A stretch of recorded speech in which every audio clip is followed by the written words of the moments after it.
Whoa, this is good. I can't believe I waited this long to see this.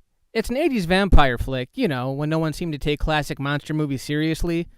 A lot of these kinds of movies in the 80s tried to appeal to wider audiences by injecting a lot of humor, like Monster Squad and The Lost Boys.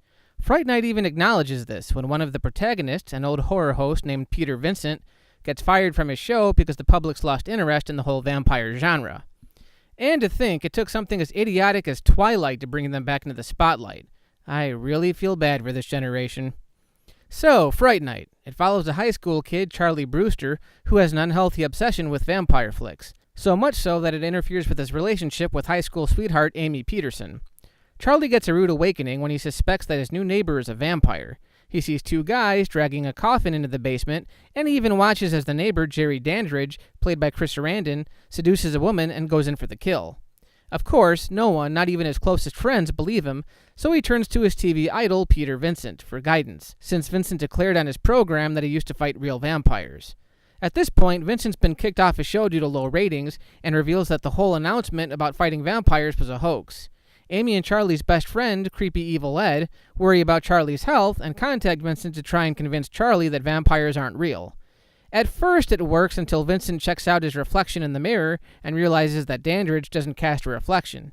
He chooses to ignore this, leaving Charlie once again to go at it alone. Where the film really picks up is when Dandridge stalks the three of them as they walk Amy home. Evil Ed gets fed up with Charlie's story and abandons the group when he gets confronted by Jerry and gets turned. Next, Jerry starts stalking after Charlie and Amy, chasing them for blocks until they all end up at a nightclub. Jerry causes a panic as he takes out two big security guards, seducing and abducting Amy. Charlie's only option is to bring Peter Vincent to Jerry's home, where they have until dawn to kill the vampire. Otherwise, Amy will be permanently transformed into one of the undead. The film picks up almost from the first scene. There's none of that long build-up where countless scenes are spent tracking someone down a long hallway or an empty house. No, right from the beginning, Charlie suspects something's going on, and he doesn't let up. It runs at just the right pace, and it actually keeps you in suspense the whole time. A lot of this is due to Sarandon's performance as Jerry Dandridge. He's sinister, charming, and you truly believe that women could fall for him at any minute. And he doesn't waste any time letting Charlie know that he's onto him. Pretty early on, Jerry attacks Charlie in his own home and warns him about pursuing him any further. There's also the scene in the nightclub where he begins to seduce Amy. He performs this exotic dance that makes it hard to take your eyes off him. He's a really devious character, and you know the whole film that he's got Charlie right where he wants him.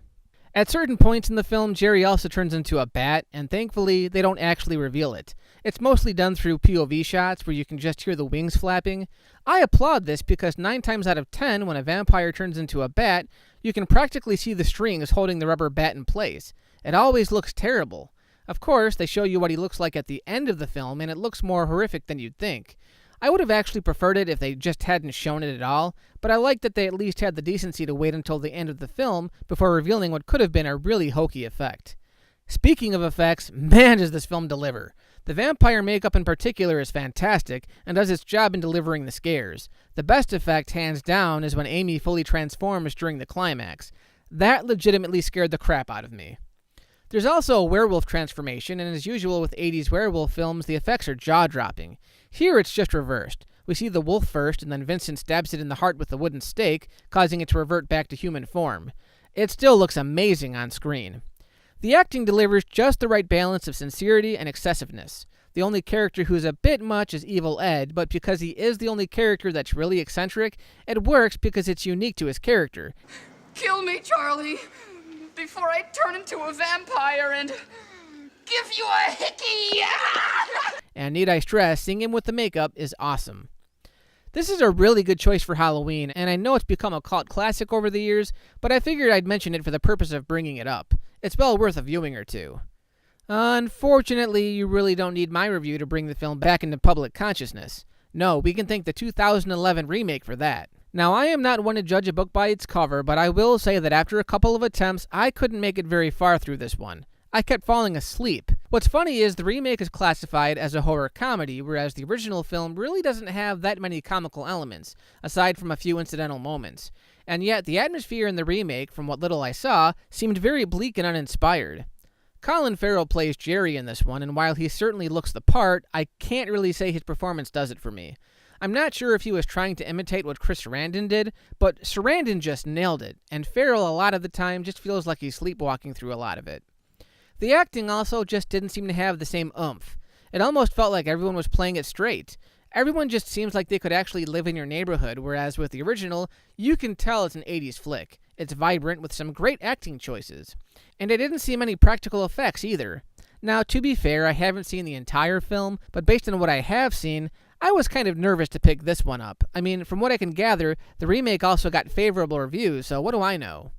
It seems like with the remake, the filmmakers took whatever worked in the original and just changed everything around for no reason. For example, Peter Vincent in the original is an old man, so it makes sense that he'd be reluctant to help Charlie out because of his age. In the remake, the same character is much younger. He almost looks like a rock star. What are they hoping to achieve with this character that wasn't already said about him before?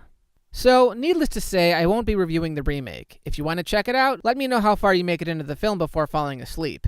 As for the original, it's a cult classic, and it's one of those movies I'd highly recommend.